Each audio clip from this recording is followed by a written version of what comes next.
ಒಂದು ಪ್ರಶ್ನೆ ಕೇಳಬೇಕು ನಿಮಗೆ. ನೀವು ಬೆಳಿಗ್ಗೆ ಎದ್ದಾಗ ಮೊದಲು ಯಾವ ಥಾಟ್ ನಿಮ್ಮ ಮೈಂಡಿಗೆ ಬರ್ತದೆ? ಹೆಚ್ಚಿನ ಜನರ ಆನ್ಸರ್ ಏನ್ ಗೊತ್ತಾ? EMI, ಸ್ಯಾಲರಿ, ಲೋನ್, ಬಿಲ್, ಮನೆ ಖರ್ಚು. ಮಲಗಲು ಹೋದಾಗ ಕೂಡ ಅದೇ ಥಾಟ್, ಎಚ್ಚರವಾದಾಗ ಕೂಡ ಅದೇ ಥಾಟ್. ಹೀಗೆ ಒಬ್ಬ ಮನುಷ್ಯ ಹಣದ ಬಗ್ಗೆ ಯೋಚಿಸುತ್ತಾ, ಹಣದ ಬಗ್ಗೆ ಭಯಪಡುತ್ತಾ, ಹಣದ ಬಗ್ಗೆ ಕನಸು ಕಾಣುತ್ತಾ ಇಡೀ ಜೀವನ ಕಳೆಯುತ್ತಾನೆ. ಆದರೆ ಆ ಹಣ ಮಾತ್ರ ಎಂದಿಗೂ ಬರಲ್ಲ. ಯಾಕೆ ಹೀಗಾಗುತ್ತದೆ? ಇದಕ್ಕೆ ಉತ್ತರ ಒಂದು ಸಿನಿಮಾದಲ್ಲಿ ಇದೆ. ಒಬ್ಬ ಬ್ಯಾಂಕ್ ಎಂಪ್ಲಾಯಿಯ ಕಥೆ. ಒಬ್ಬ ಸಾಮಾನ್ಯ ಮನುಷ್ಯ, ಸಾಮಾನ್ಯ ಸಂಬಳ, ಸಾಮಾನ್ಯ ಜೀವನ. ಆದರೆ ಒಂದು ದಿನ ಅವನು ಒಂದು ಡಿಸಿಷನ್ ತೆಗೆದುಕೊಳ್ಳುತ್ತಾನೆ. ಅದು ಅವನ ಇಡೀ ಜೀವನವನ್ನೇ ಬದಲಾಯಿಸಿಬಿಡುತ್ತದೆ. ಆ ಡಿಸಿಷನ್ ಸರಿಯಾ ತಪ್ಪಾ? ಅದು ನಾವು ಆಮೇಲೆ ಮಾತಾಡ್ತೀವಿ. ಆದರೆ ಮೊದಲು ಒಂದು ಕ್ಷಣ ಯೋಚಿಸಿ.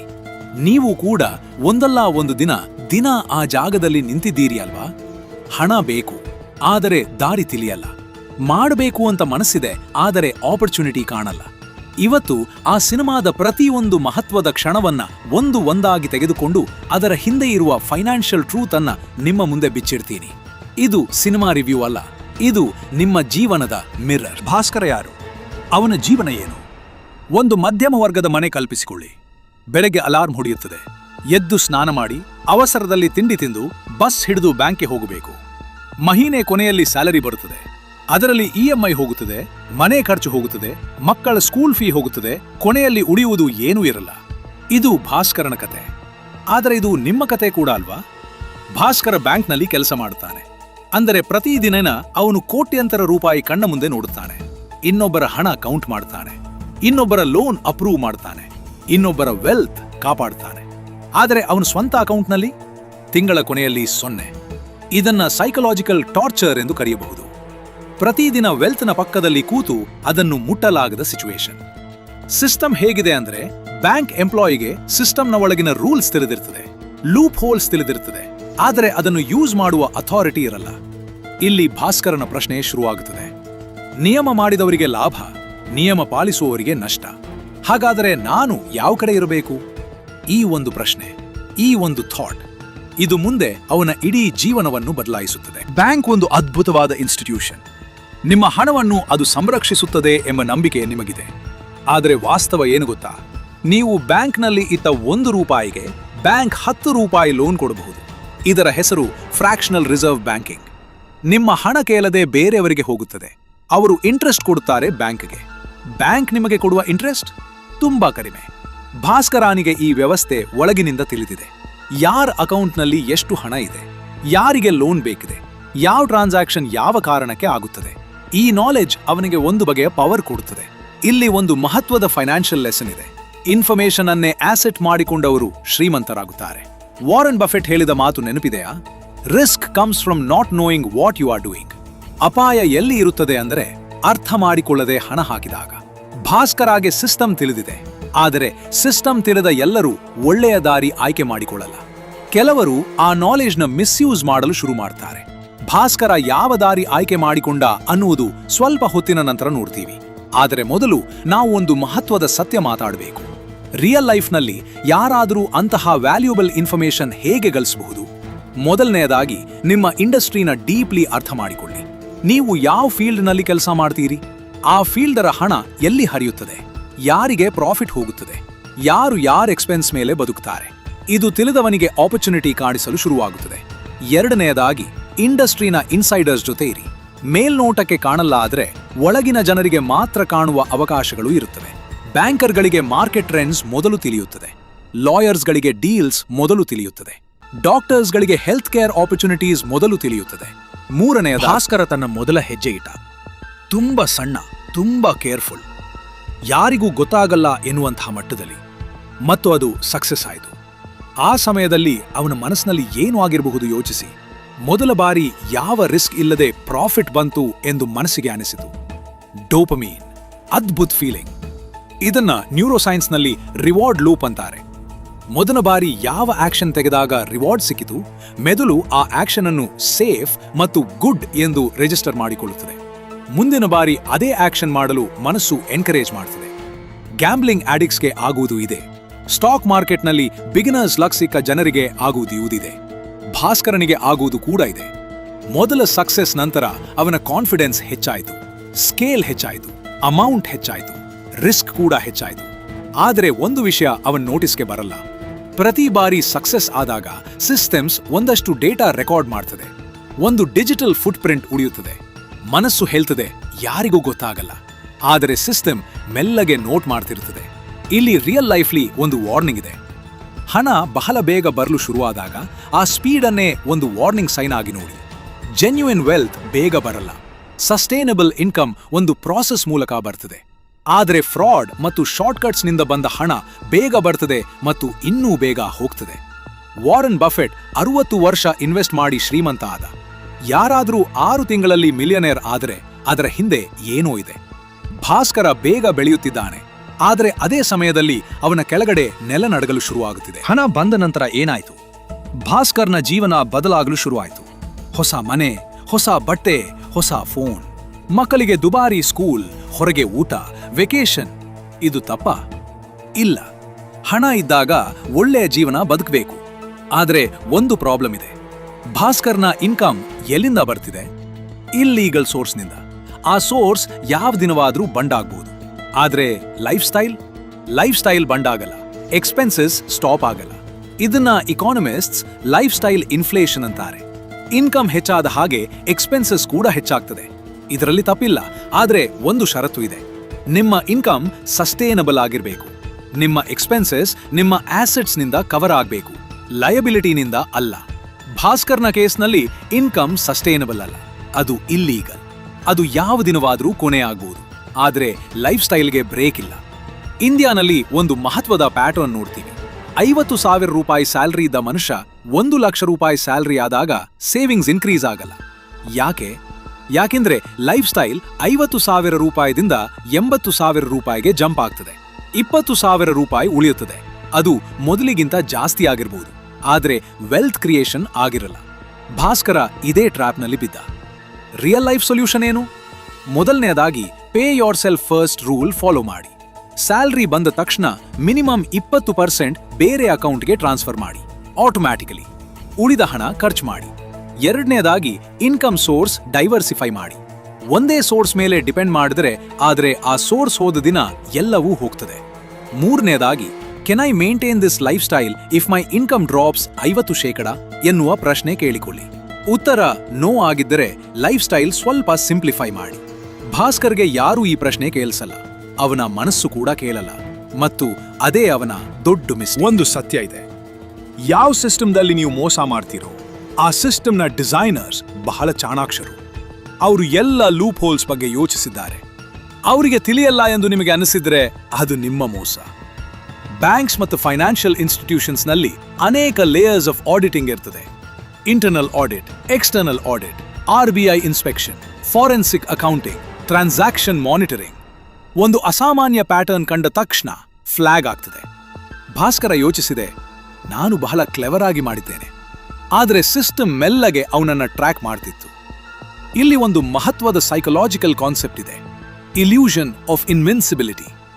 ನಾನು ಮಾತ್ರ ಯಾರಿಗೂ ಸಿಗಲ್ಲ ಎನ್ನುವ ಫಾಲ್ಸ್ ಬಿಲೀಫ್. ಇದು ಅನೇಕ ದೊಡ್ಡ ಫ್ರಾಡ್ಗಳ ಹಿಂದೆ ಇದೆ. ಹರ್ಷದ್ ಮೇಹ್ತಾಗೆ ಕೂಡ ಇದೇ ಅನ್ನಿಸ್ತಿತ್ತು, ನೀರವ್ ಮೋದಿಗೆ ಕೂಡ ಇದೇ ಅನ್ನಿಸ್ತಿತ್ತು, ಭಾಸ್ಕರನಿಗೆ ಕೂಡ ಇದೇ ಅನ್ನಿಸ್ತಿತ್ತು. ಆದರೆ ಸಿಸ್ಟಮ್ ಎಂದಿಗೂ ಮರೆಯಲ್ಲ. ಡಿಜಿಟಲ್ ಫುಟ್ ಪ್ರಿಂಟ್ ಡಿಸಪಿಯರ್ ಆಗಲ್ಲ, ಟ್ರಾನ್ಸಾಕ್ಷನ್ಸ್ ಡಿಲೀಟ್ ಆಗಲ್ಲ. ಒಂದು ದಿನ ಬೆಳಿಗ್ಗೆ ಭಾಸ್ಕರ್ ಆಫೀಸ್ಗೆ ಹೋದ. ಅವನ್ ಕ್ಯಾಬಿನ್ಗೆ ಕರೆದ್ರು. ಅಲ್ಲಿ ಒಫಿಷಿಯಲ್ಸ್ ಇದ್ರು. ಅವನ ಇಡೀ ಜಗತ್ತು ಅಲ್ಲಿ ಕೊಲ್ಯಾಪ್ಸ್ ಆಯಿತು. ಇಷ್ಟು ದಿನ ಬಿಲ್ಡ್ ಮಾಡಿದ ಜೀವನ, ಮನೆ, ಮಕ್ಕಳ ಫ್ಯೂಚರ್, ಇಮೇಜ್ ಎಲ್ಲವೂ ಒಂದು ಕ್ಷಣದಲ್ಲಿ. ರಿಯಲ್ ಲೈಫ್ನಲ್ಲಿ ಈ ಲೆಸನ್ ಏನ್ ಕೊಡ್ತದೆ? ಫೈನಾನ್ಷಿಯಲ್ ಕ್ರೈಮ್ಸ್ ಅಂತ್ಯ ಹೇಗಿರ್ತದೆ ಅಂದ್ರೆ ಅದು ಬಂದ ದಿನ ತಿಳಿಯಲ್ಲ, ಯಾವ ದಿನ ಬರ್ತದೆ ಅಂತ ತಿಳಿಯಲ್ಲ, ಆದ್ರೆ ಬರ್ತದೆ, ಇದು ಗ್ಯಾರಂಟಿ. ಕ್ರೈಮ್ ಡಸಂಟ್ ಪೇ ಎನ್ನುವ ಮಾತು ಅನೇಕರಿಗೆ ಕ್ಲೀಶೆ ಅನಿಸ್ತದೆ, ಆದರೆ ಅದು ಡೇಟಾ ಆಧಾರಿತ ಟ್ರೂತ್. 95% ಫೈನಾನ್ಷಿಯಲ್ ಫ್ರಾಡ್ಸ್ಟರ್ಸ್ ಇವೆಂಚುಲಿ ಕಾಟ್ ಆಗ್ತಾರೆ. ಕೆಲವರಿಗೆ 2 ವರ್ಷ ತಗದ, ಕೆಲವರಿಗೆ 10 ವರ್ಷ ತಗದ, ಆದರೆ ಎಂಡ್ ರಿಸಲ್ಟ್ ಒಂದೇ. ಭಾಸ್ಕರ ತನ್ನ ಮನೆಗೆ ಬಂದ, ಬಾಗಿಲು ತೆಗೆದ. ಅದೇ ಮನೆ, ಅದೇ ಮಕ್ಕಳು, ಅದೇ ಮಡದಿ. ಆದರೆ ಇವತ್ತಿನ ರಾತ್ರಿ ಎಲ್ಲವೂ ಬೇರೆ. ಹೊರಗಡೆ ಎಲ್ಲ ಮಾಮೂಲಿ. ಮಕ್ಕಳು ಊಟ ಮಾಡ್ತಿದ್ದಾರೆ, ಮಡದಿ ಮಾತಾಡ್ತಿದ್ದಾಳೆ. ಆದ್ರೆ ಭಾಸ್ಕರನ ಒಳಗೆ ಒಂದು ಬಿರುಗಾಳಿ. ಈ ಸೀನನ್ನು ನೋಡಿದಾಗ ನಮ್ಮ ಮನಸ್ಸಿಗೆ ಬರೋ ಪ್ರಶ್ನೆ ಏನು? ಇಷ್ಟಕ್ಕೂ ವರ್ತಿತ್ತ? ಅವನು ತನ್ನ ಫ್ಯಾಮಿಲಿಗಾಗಿ ಮಾಡಿದ ಎಂದು ಹೇಳ್ಕೊಂಡ. ಆದ್ರೆ ಅದೇ ಫ್ಯಾಮಿಲಿ ಇವತ್ತು ಸಫರ್ ಮಾಡ್ತದೆ. ಇಲ್ಲಿ ಒಂದು ಬಹಳ ಮಹತ್ವದ ಟ್ರೂತ್ ಇದೆ. ನಾವು ಮಾಡುವ ಹೆಚ್ಚಿನ ಫಿನಾನ್ಷಿಯಲ್ ಮಿಸ್ಟೇಕ್ಸ್ಗಳು ಅದರ್ಸ್ಗಾಗಿ ಎಂದು ಜಸ್ಟಿಫೈ ಮಾಡಿಕೊಂಡ ಸ್ವಾರ್ಥ ನಿರ್ಧಾರಗಳು. ಮಕ್ಕಳಿಗಾಗಿ ಎಂದು ಒಬ್ಬ 50 ಲಕ್ಷ ರೂಪಾಯಿ ಲೋನ್ ತೆಗಿತಾನೆ ಅವರ ಸ್ವಂತ ಕಂಫರ್ಟ್ಗಾಗಿ. ವೈಫ್ಗಾಗಿ ಎಂದು ಒಬ್ಬ ಮೀರಿದ ಎಕ್ಸ್ಪೆನ್ಸಸ್ ಮಾಡ್ತಾನೆ ಅವಳ ಎದುರು ಇಂಪ್ರೆಸ್ ಆಗೋಕೆ. ಇದೆಲ್ಲ ಸೆಲ್ಫ್ ಡಿಸೆಪ್ಷನ್. ನಿಜವಾದ ಫ್ಯಾಮಿಲಿ ಲವ್ ಎಂದ್ರೆ ಶಾರ್ಟ್ ಟರ್ಮ್ ಪ್ಲೆಜರ್ಗಿಂತ ಲಾಂಗ್ ಟರ್ಮ್ ಸೆಕ್ಯೂರಿಟಿ ಕೊಡೋದು. 10,000 ರೂಪಾಯಿ ಇಂದು ಖರ್ಚು ಮಾಡುವ ಬದಲಿಗೆ 10,000 ರೂಪಾಯಿ ಇನ್ವೆಸ್ಟ್ ಮಾಡಿ 20 ವರ್ಷದ ನಂತರ 1 ಲಕ್ಷ ರೂಪಾಯಿ ಮಾಡೋದು. ಭಾಸ್ಕರ ಆ ರಾತ್ರಿ ನಿರ್ಧಾರ ಮಾಡಬೇಕು. ಮುಂದೆ ಏನ್ ಮಾಡಬೇಕು? ಎದ್ದು ನಿಲ್ಬೇಕಾ? ಓಡ್ಬೇಕಾ? ಸತ್ಯ ಹೇಳ್ಬೇಕಾ? ಈ ಮೊಮೆಂಟ್ನಲ್ಲಿ ಕ್ಯಾರೆಕ್ಟರ್ ಗೊತ್ತಾಗ್ತದೆ. ಭಾಸ್ಕರ ಒಂದು ಡಿಸಿಷನ್ ತೆಗೆದ. ಓಡಲ್ಲ, ಎದ್ದು ನಿಂತ. ಇದು ಸಿನಿಮಾದ ಆ ಟರ್ನಿಂಗ್ ಪಾಯಿಂಟ್. ಕನ್ಫ್ರಂಟೇಷನ್, ಸಿಸ್ಟಮ್ನ ಎದುರು ನಿಲ್ಲುವ ಧೈರ್ಯ. ಇದನ್ನ ಸೈಕಲಾಜಿಕಲ್ ಆಗಿ ನೋಡಿದ್ರೆ ಅಕೌಂಟಬಿಲಿಟಿ ತೆಗೆದುಕೊಳ್ಳುವ ಸಾಮರ್ಥ್ಯ ಒಂದು ರೇರ್ ಕ್ವಾಲಿಟಿ. ಹೆಚ್ಚಿನ ಜನರು ತಮ್ಮ ತಪ್ಪಿಗೆ ಸಿಸ್ಟಮ್ ಅನ್ನು ಬ್ಲೇಮ್ ಮಾಡ್ತಾರೆ, ಸೊಸೈಟಿಯನ್ನು ಬ್ಲೇಮ್ ಮಾಡ್ತಾರೆ, ಲಕ್ ಅನ್ನು ಬ್ಲೇಮ್ ಮಾಡ್ತಾರೆ. ನನ್ನ ತಪ್ಪು ಎಂದು ಹೇಳಲು ಅಸಾಮಾನ್ಯ ಧೈರ್ಯ ಬೇಕು. ಭಾಸ್ಕರ ಆ ಧೈರ್ಯ ತೋರಿದ. ರಿಯಲ್ ಲೈಫ್ನಲ್ಲಿ ಇದರ ಲೆಸನ್ ಏನು?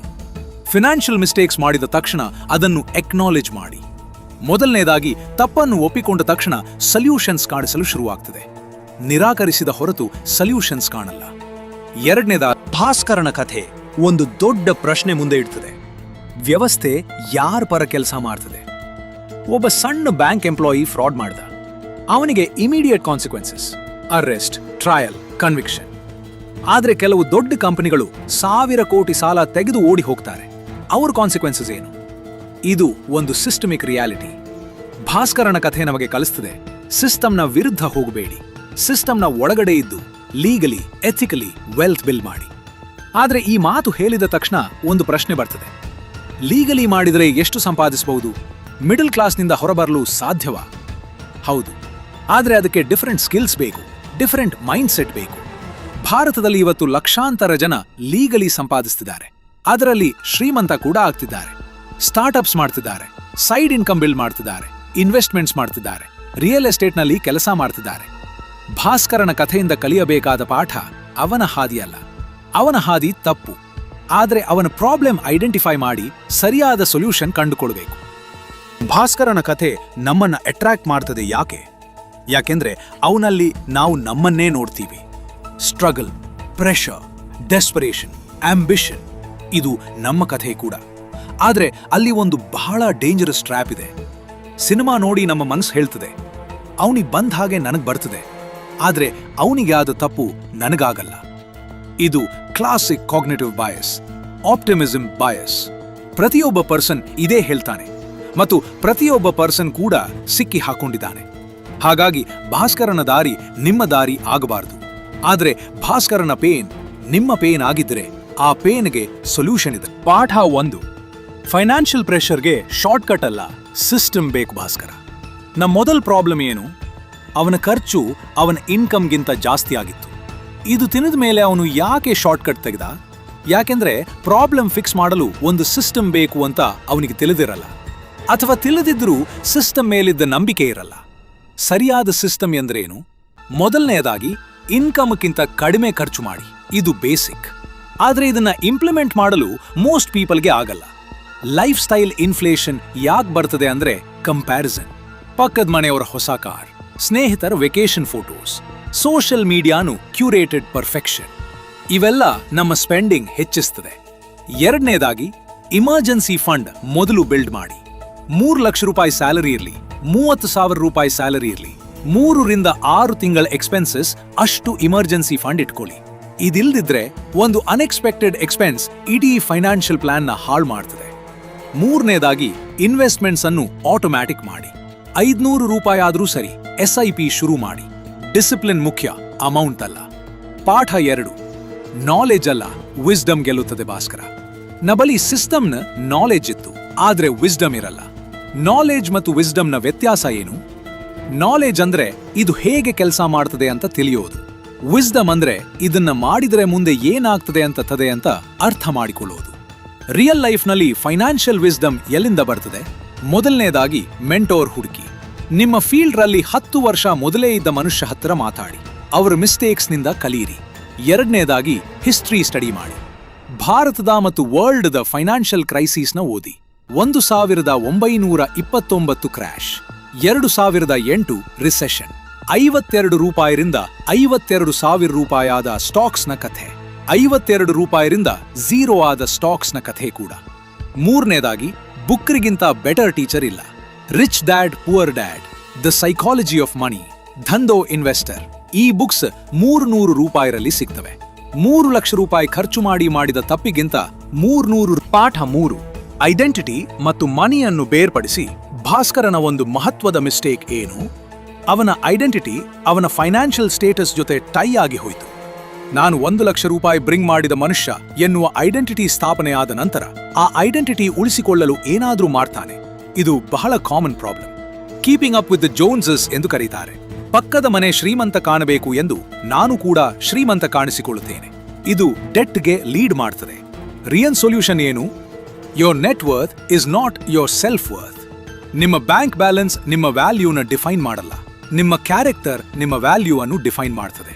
ಹಣ ಬಂದಾಗ ಹೆಮ್ಮೆ ಪಡಬೇಡಿ, ಹಣ ಹೋದಾಗ ಶೇಮ್ ಪಡಬೇಡಿ. ಇದು ಟೂಲ್ನ ಪ್ರಾಪರ್ಲಿ ಯೂಸ್ ಮಾಡಿ. ಪಾಠ 4, ಸಿಸ್ಟಮ್ನ ಒಳಗಿದ್ದು ಲೀಗಲಿ ವೆಲ್ತ್ ಬಿಲ್ಡ್ ಮಾಡಿ. ಭಾಸ್ಕರ್ಗೆ ಸಿಸ್ಟಮ್ನ ಒಳಗಿನ ನಾಲೆಜ್ ಇತ್ತು. ಅದನ್ನ ಲೀಗಲಿ ಯೂಸ್ ಮಾಡಿದ್ದರೆ ಏನಾಗ್ತಿತ್ತು? ಬ್ಯಾಂಕ್ ಎಂಪ್ಲಾಯಿ ಆಗಿ ಅವನು ಅನೇಕ ಥಿಂಗ್ಸ್ ಮಾಡಬಹುದಿತ್ತು. ಫೈನಾನ್ಷಿಯಲ್ ಅಡ್ವೈಸರ್ ಆಗಿ ಸೈಡ್ ಇನ್ಕಮ್ ಮಾಡಬಹುದಿತ್ತು. ಲೋನ್ ಪ್ರಾಸೆಸಿಂಗ್ ನಾಲೆಜ್ ಬಳಸಿ ರಿಯಲ್ ಎಸ್ಟೇಟ್ನಲ್ಲಿ ಇನ್ವೆಸ್ಟ್ ಮಾಡಬಹುದಿತ್ತು. ಮ್ಯೂಚುವಲ್ ಫಂಡ್ಸ್ ಮತ್ತು ಮಾರ್ಕೆಟ್ನ ಬಗ್ಗೆ ಡೀಪ್ ನಾಲೆಜ್ ಇದ್ದ ಕಾರಣ ಎಕ್ವಿಟಿ ಇನ್ವೆಸ್ಟ್ಮೆಂಟ್ಸ್ ಮಾಡಬಹುದಿತ್ತು. ನಿಮ್ಮದಿತ್ತು. ನಿಮ್ಮ ಬಳಿ ಕೂಡ ಒಂದು ಯುನೀಕ್ ನಾಲೆಜ್ ಇದೆ. ನೀವು ಯಾವ ಫೀಲ್ಡ್ನಲ್ಲಿ ಕೆಲಸ ಮಾಡ್ತೀರಿ ಆ ಫೀಲ್ಡ್ನ ಇನ್ಸೈಡರ್ ನಾಲೆಜ್ನ ಉಪಯೋಗ ಮಾಡಿ ಲೀಗಲಿ ವೆಲ್ತ್ ಬಿಲ್ಡ್ ಮಾಡಬಹುದು. ಐಟಿ ಪ್ರೊಫೆಷನಲ್ ಆಗಿದ್ದರೆ ಟೆಕ್ ಸ್ಟಾಕ್ಸ್ನಲ್ಲಿ ಅನ್ಯರಿಗಿಂತ ಭಾರಿ ಎಡ್ಜ್ ಇದೆ. ಡಾಕ್ಟರ್ ಆಗಿದ್ದರೆ ಫಾರ್ಮಾ ಮತ್ತು ಹೆಲ್ತ್ ಕೇರ್ ಸ್ಟಾಕ್ಸ್ನ ಬಗ್ಗೆ ಒಳ್ಳೆಯ ಅಂಡರ್ಸ್ಟ್ಯಾಂಡಿಂಗ್ ಇದೆ. ಟೀಚರ್ ಆಗಿದ್ದರೆ ಆನ್ಲೈನ್ ಕೋರ್ಸಸ್, ಕಾಂಟೆಂಟ್ ಕ್ರಿಯೇಷನ್ನಲ್ಲಿ ಆಪರ್ಚುನಿಟಿ ಇದೆ.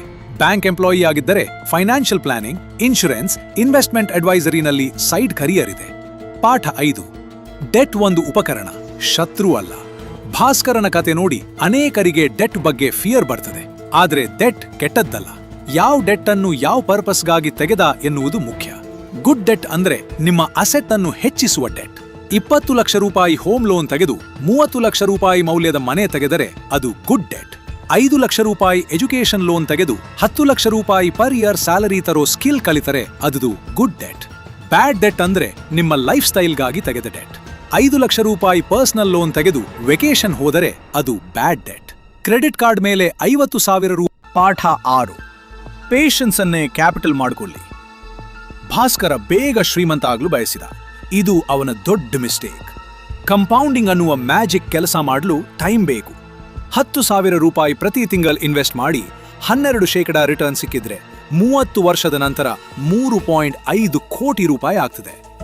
3.5 ಕೋಟಿ ರೂಪಾಯಿ 10,000 ರೂಪಾಯಿ ತಿಂಗಳ ಇನ್ವೆಸ್ಟ್ಮೆಂಟ್ನಿಂದ. ಇದು ಯಾವ ಫ್ರಾಡ್ ಇಲ್ಲದೆ, ಯಾವ ರಿಸ್ಕ್ ಇಲ್ಲದೆ. ಆದರೆ ಇದಕ್ಕೆ 30 ವರ್ಷ ಬೇಕು. ಇಂದಿನ ಜನರೇಷನ್ಗೆ 30 ವರ್ಷ ತಡೆದುಕೊಳ್ಳಲು ಸಾಧ್ಯ ಇಲ್ಲ. ಯಾಕೆ ಅಂದ್ರೆ ಸೋಷಿಯಲ್ ಮೀಡಿಯಾನಲ್ಲಿ ಎಲ್ಲರೂ ಓವರ್ ನೈಟ್ ಸಕ್ಸೆಸ್ನ ಶೋ ಮಾಡ್ತಾರೆ. 6 ತಿಂಗಳಲ್ಲಿ ಮಿಲಿಯನೇರ್ ಆದ ಕಥೆ ಕೇಳ್ತೀವಿ. ಇದು ರಾಂಗ್ ಕಂಪ್ಯಾರಿಸನ್. ಪೇಷನ್ಸ್ ಅನ್ನೇ ಕ್ಯಾಪಿಟಲ್ ಮಾಡಿಕೊಂಡವರೇ ರಿಯಲ್ ವಿನರ್ಸ್. ಪಾಠ 7, ಮಲ್ಟಿಪಲ್ ಇನ್ಕಮ್ ಸ್ಟ್ರೀಮ್ಸ್ ಇಲ್ಲದ ಯಾರೂ ಸೇಫ್ ಅಲ್ಲ. ಭಾಸ್ಕರ್ನ ಒಂದೇ ಇನ್ಕಮ್ ಸೋರ್ಸ್ ಇತ್ತು, ಸ್ಯಾಲರಿ. ಆ ಒಂದು ಸೋರ್ಸ್ ಥ್ರೆಟ್ ಅಲ್ಲಿ ಬಿದ್ದ ತಕ್ಷಣ ಅವನ ಇಡೀ ಜೀವನ ಅಲ್ಲೋಲ ಕಲ್ಲೋಲ ಆಯಿತು. ರಿಯಲ್ ವೆಲ್ತ್ ಹೇಗೆ ಬಿಲ್ಡ್ ಮಾಡ್ತಾರೆ? Multiple income streams. Primary income, job ಅಥವಾ business. Secondary income, investments, stocks, mutual funds, real estate. Tertiary income, side projects, freelancing, consulting. Passive income, rental income, dividend income, royalty income. ಪ್ರತಿಯೊಬ್ಬ 1 ಕೋಟಿ ರೂಪಾಯಿ net worth ಇರೋ ಮನುಷ್ಯನ ಬಳಿ ಕನಿಷ್ಠ 3 ರಿಂದ 4 ಇನ್ಕಮ್ ಸ್ಟ್ರೀಮ್ಸ್ ಇರ್ತದೆ. ನಿಮ್ಮ ಬಳಿ ಈಗ ಎಷ್ಟು ಇದೆ? 1 ಮಾತ್ರ ಇದ್ದರೆ ಇವತ್ತಿನಿಂದ ಕೆಲಸ ಶುರು. ಇಷ್ಟು ಹೊತ್ತು ಭಾಸ್ಕರನ ಕಥೆ ನೋಡಿದ್ವಿ, ಅವನ್ ಮಿಸ್ಟೇಕ್ಸ್ ಕಲ್ತ್ವಿ. ಆದ್ರೆ ಒಂದು ಪ್ರಶ್ನೆ ಇನ್ನೂ ಉಳಿದಿದೆ. ಮಧ್ಯಮ ವರ್ಗದ ಬಲೆಯಿಂದ ಹೊರಬರೋ ನಿಜವಾದ ದಾರಿ ಏನು? ಇದಕ್ಕೆ 3 ಮೇಜರ್ ಶಿಫ್ಟ್ಸ್ ಬೇಕು. ಶಿಫ್ಟ್ 1, ಕನ್ಸ್ಯೂಮರ್ ಇಂದ ಇನ್ವೆಸ್ಟರ್ಗೆ ನಾವು ಹೆಚ್ಚಿನ ಸಮಯ ಕನ್ಸ್ಯೂಮರ್ ಆಗಿ ಯೋಚಿಸ್ತೀವಿ. ಇದನ್ನ ಖರೀದಿಸಿದ್ರೆ ಹ್ಯಾಪಿ ಆಗ್ತೇನೆ. ಇನ್ವೆಸ್ಟರ್ ಯೋಚಿಸ್ತಾನೆ, ಇದನ್ನ ಖರೀದಿಸಿದ್ರೆ ಇದು ಮುಂದೆ ಎಷ್ಟು ರಿಟರ್ನ್ ಕೊಡ್ತದೆ. ಯಾವ ಒಂದು ಪರ್ಚೇಸ್ ಮಾಡುವ ಮೊದಲು ಕೇಳಿಕೊಳ್ಳಿ, ಇದು ನನ್ನ ನೆಟ್ ವರ್ತ್ ಇನ್ಕ್ರೀಸ್ ಮಾಡ್ತದಾ? ಉತ್ತರ ನೋ ಆಗಿದ್ರೆ ಒಮ್ಮೆ ಯೋಚಿಸಿ. ಶಿಫ್ಟ್ 2, ಎಂಪ್ಲಾಯಿಯಿಂದ ಆಂಟ್ರಪ್ರನರ್/ಇನ್ವೆಸ್ಟರ್ ಮನಸ್ಸಿಗೆ. ಎಂಪ್ಲಾಯಿ ಮೈಂಡ್ಸೆಟ್ ಹೇಳ್ತದೆ, ನನಗೆ ಹೆಚ್ಚು ಸ್ಯಾಲರಿ ಬಂದ್ರೆ ಬೆಟರ್. ಆಂಟ್ರಪ್ರನರ್ ಮೈಂಡ್ಸೆಟ್ ಹೇಳ್ತದೆ, ನಾನು ಹೇಗೆ ಈ ಪ್ರಾಬ್ಲಮ್ ಸಾಲ್ವ್ ಮಾಡಬಹುದು, ಅದರಿಂದ ಇನ್ಕಮ್ ಮಾಡಬಹುದಾ? ಜಾಬ್ ಇಟ್ಕೊಂಡು ಆಂಟ್ರಪ್ರನರ್ ಮನಸ್ಸಿನಲ್ಲಿ ಯೋಚಿಸಬಹುದು. ಸೈಡ್ ಪ್ರಾಜೆಕ್ಟ್, ಫ್ರೀಲಾನ್ಸಿಂಗ್, ಕನ್ಸಲ್ಟಿಂಗ್ ಇವು ಕೆಲಸ ಮಾಡ್ತದೆ. ಶಿಫ್ಟ್ 3, ಶಾರ್ಟ್ ಟರ್ಮ್ ಇಂದ ಲಾಂಗ್ ಟರ್ಮ್ ಥಿಂಕಿಂಗ್ಗೆ. ಈಗ ಎಂಜಾಯ್ ಮಾಡಬೇಕು ಎಂದು ಹೇಳೋದು ಈಸಿ. 20 ವರ್ಷ ನಂತರ ಫ್ರೀ ಆಗಿ ಬದುಕಬೇಕು ಎಂದು ಹೇಳೋದು ಈಸಿ ಅಲ್ಲ. ಡಿಲೇಡ್ ಗ್ರಾಟಿಫಿಕೇಶನ್ ಕಲಿಯಿರಿ. 1,000 ರೂಪಾಯಿ ಇಂದು ಸೇವ್ ಮಾಡಿ 20 ವರ್ಷ ಬಿಟ್ರೆ 10,000 ರೂಪಾಯಿ ಆಗ್ತದೆ. 1,000 ರೂಪಾಯಿ ಇಂದು ಖರ್ಚು ಮಾಡಿ 10,000 ರೂಪಾಯಿ ಕಳೆದುಕೊಂಡ ಹಾಗೆ. ಭಾಸ್ಕರನ ಕಥೆ ಕೇಳಿ ಮನಸ್ಸು ಭಾರ ಆಗಿರಬಹುದು, ಆದ್ರೆ ನಾಲೆಡ್ಜ್ ಮಾತ್ರ ಸಾಕಾಗಲ್ಲ, ಆಕ್ಷನ್ ಬೇಕು. ಮೊದಲ ಕೆಲಸ, ಇವತ್ತೇ ನಿಮ್ಮ ನೆಟ್ ವರ್ತ್ ಕ್ಯಾಲ್ಕುಲೇಟ್ ಮಾಡಿ. Assets minus liabilities. ಇದು ಪಾಸಿಟಿವ್ ಆಗಿದ್ರೆ ಒಳ್ಳೆಯದು, ನೆಗೆಟಿವ್ ಆಗಿದ್ರೆ ಇದನ್ನ ಟರ್ನ್ ಅರೌಂಡ್ ಮಾಡಲು ಪ್ಲಾನ್ ಮಾಡಿ. ಏನೂ ಗೊತ್ತಿಲ್ಲ ಅಂದ್ರೆ ಮೊದಲ ಸ್ಟೆಪ್ ಇದೆ. ಎರಡನೆಯ ಕೆಲಸ, 500 ರೂಪಾಯಿಯ SIP ಶುರು ಮಾಡಿ. ಇಂಡೆಕ್ಸ್ ಫಂಡ್ನಲ್ಲಿ, ನಿಫ್ಟಿ 50 ಅಥವಾ ಸೆನ್ಸೆಕ್ಸ್ ಬೇಸ್ಡ್ ಫಂಡ್ನಲ್ಲಿ. 500 ರೂಪಾಯಿ ಸಣ್ಣದು ಅನ್ನಿಸ್ತದೆ, ಆದ್ರೆ ಹ್ಯಾಬಿಟ್ ಮಹತ್ವ. 6 ತಿಂಗಳ ನಂತರ 1,000 ರೂಪಾಯಿ ಮಾಡಿ. ಮತ್ತೆ 6 ತಿಂಗಳ ನಂತರ 2,000 ನಂತರ 2,000 ರೂಪಾಯಿ ಮಾಡಿ. ಮೂರನೇ ಕೆಲಸ, ಒಂದು ಫೈನಾನ್ಷಿಯಲ್ ಬುಕ್ ಓದಿ. 6 ತಿಂಗಳ ನಂತರ 1,000 ರೂಪಾಯಿ ಮಾಡಿ. ಮತ್ತೆ 6 ತಿಂಗಳ ನಂತರ 2,000 ರೂಪಾಯಿ ಮಾಡಿ. ಮೂರನೇ ಕೆಲಸ, ಒಂದು ಫೈನಾನ್ಷಿಯಲ್ ಬುಕ್ ಓದಿ. The psychology of money by Morgan Housel. Kannada ಓದುಗರಿಗೆ SL ಭರಪ ಅವರ ಕೃತಿಗಳಲ್ಲಿ ಕೂಡ ಹ್ಯೂಮನ್ ನೇಚರ್ ಬಗ್ಗೆ ಬಹಳ ಆಳವಾದ ಇನ್ಸೈಟ್ಸ್ ಇವೆ. ನಾಲ್ಕನೆಯ ಕೆಲಸ, ನಿಮ್ಮ ಪ್ರೈಮರಿ ಸ್ಕಿಲ್ಗಿಂತ ಒಂದು ಎಡಿಷನಲ್ ಸ್ಕಿಲ್ ಕಲಿಯಿರಿ. ನಿಮ್ಮ ಜಾಬ್ ರಿಲೇಟೆಡ್ ಅಥವಾ ಕಾಂಪ್ಲಿಮೆಂಟ್ರಿ. ಇದು ಎರಡನೇ ಇನ್ಕಮ್ ಸ್ಟ್ರೀಮಿಗೆ ಡೋರ್ ತೆರೆಯುತ್ತದೆ. ಐದನೆಯ ಕೆಲಸ, ಒಂದು ಫೈನಾನ್ಷಿಯಲ್ ಮೆಂಟರ್ ಅಥವಾ ಕಮ್ಯುನಿಟಿ ಹುಡುಕಿ. ಝೀರೋಧಾ ವಾರ್ಸಿಟಿ ಫ್ರೀ ಫೈನಾನ್ಷಿಯಲ್ ಎಜುಕೇಶನ್ ಕೊಡ್ತದೆ. Fin shorts daily finance news letter ಓದಿ. ಈ ರೀತಿ ಜ್ಞಾನ ಬಿಲ್ಡ್ ಮಾಡಿಕೊಂಡ ಮೇಲೆ ಡೆಸಿಷನ್ಸ್ ಒಳ್ಳೆಯವು ಆಗ್ತವೆ. ಭಾಸ್ಕರನ ಕತೆ ಒಂದು ಮಿರರ್. ಆ ಮಿರರ್ನಲ್ಲಿ ಅವನ ಮುಖ ಕಾಣ್ತದೆ, ಆದ್ರೆ ನಮ್ಮ ಮುಖ ಕೂಡ ಕಾಣ್ತದೆ. ಅವನ್ ಸ್ಟ್ರಗಲ್ ನಮ್ಮ ಸ್ಟ್ರಗಲ್, ಅವನ್ ಪ್ರೆಷರ್ ನಮ್ಮ ಪ್ರೆಷರ್, ಅವನ್ ಅಂಬಿಷನ್ ನಮ್ಮ ಅಂಬಿಷನ್. ಆದ್ರೆ ಅವನ ದಾರಿ ನಮ್ಮ ದಾರಿ ಆಗಬಾರ್ದು. ಒಂದು ಮಾತು ನೆನಪಿರಿ, ಹಣ ಒಂದು ಟೂಲ್ ಅನ್ನು ಸರಿಯಾಗಿ ಬಳಸಿದ್ರೆ ಅದು ಬಿಲ್ಡ್ ಮಾಡ್ತದೆ, ತಪ್ಪಾಗಿ ಬಳಸಿದ್ರೆ ಅದು ಡೆಸ್ಟ್ರಾಯ್ ಮಾಡ್ತದೆ. ಭಾಸ್ಕರಗೆ ಹಣ ತಿಳಿದಿತ್ತು, ಆದ್ರೆ ಅವನು ಹಣವನ್ನ ಮಾಸ್ಟರ್ ಮಾಡಲ್ಲ, ಹಣ ಅವನನ್ನ ಮಾಸ್ಟರ್ ಮಾಡಿತು. ನೀವು ಹಣವನ್ನ ಮಾಸ್ಟರ್ ಮಾಡಬೇಕು. ಹಣ ನಿಮ್ಮ ಕೈಯಲ್ಲಿ ಇರಬೇಕು, ನಿಮ್ಮ ತಲೆಯಲ್ಲಿ ಅಲ್ಲ. ಮಧ್ಯಮ ವರ್ಗದ ಬಲೆ ಮುರಿಯಲು ಒಂದೇ ದಿನ ಸಾಕಾಗಲ್ಲ, 1 ವರ್ಷ ಕೂಡ ಸಾಕಾಗಲ್ಲ. ಆದ್ರೆ ಪ್ರತಿ ತಿಂಗಳ ಒಂದೊಂದು ಸ್ಮಾಲ್ ಡೆಸಿಷನ್ 10 ವರ್ಷ ಬಿಟ್ಟ ಮೇಲೆ ಒಂದು ದೊಡ್ಡ ಬದಲಾವಣೆ ಮಾಡ್ತದೆ. ಅದೇ ಭರವಸೆ, ಅದೇ ಸತ್ಯ. ಇವತ್ತು ಭಾಸ್ಕರನ ಕಥೆ ನೋಡಿದ್ರೆ ಏನ್ ಅನ್ನಿಸ್ತದೆ? ಸಿಂಪಥಿ, ಆಂಗರ್, ಅಥವಾ ನಿಮ್ಮ ಸ್ವಂತ ಜೀವನ? ಖಂಡಿತ. ಒಂದು ಸಂಗತಿ ಯೋಚಿಸಿ, ಭಾರತದಲ್ಲಿ ಈಗ 50 ಲಕ್ಷ ರೂಪಾಯಿ ಮೌಲ್ಯದ ಫ್ಲಾಟ್ ಖರೀದಿಸಲು ಆವರೇಜ್ ಮಿಡಲ್ ಕ್ಲಾಸ್ ಫ್ಯಾಮಿಲಿಗೆ 20 ವರ್ಷ ಬೇಕು. 50 ಲಕ್ಷ ರೂಪಾಯಿ ಒಂದು ಸ್ಟಾರ್ಟ್ಅಪ್ ಮಾಡಿ 5 ವರ್ಷದಲ್ಲಿ 5 ಕೋಟಿ ರೂಪಾಯಿ ಆಗ್ತದೆ ಎಂದು ಕೆಲವರು ಹೇಳ್ತಾರೆ. ಯಾವ ದಾರಿ ಸರಿ? ಇದಕ್ಕೆ ಒಂದೇ ಉತ್ತರ ಇಲ್ಲ. ಆದ್ರೆ ಒಂದು ಮಾತು ಖಂಡಿತ, ನಿಮ್ಮ ಸಿಚುವೇಶನ್ಗೆ ಸರಿಯಾದ ದಾರಿ ಇದಕ್ಕೆ ಒಂದೇ ಉತ್ತರ ಇಲ್ಲ. ಆದ್ರೆ ಒಂದು ಮಾತು ಖಂಡಿತ, ನಿಮ್ ಸಿಚುವೇಶನ್ಗೆ ಸರಿಯಾದ ದಾರಿ ನಿಮ್ಮಲ್ಲೇ ಇದೆ.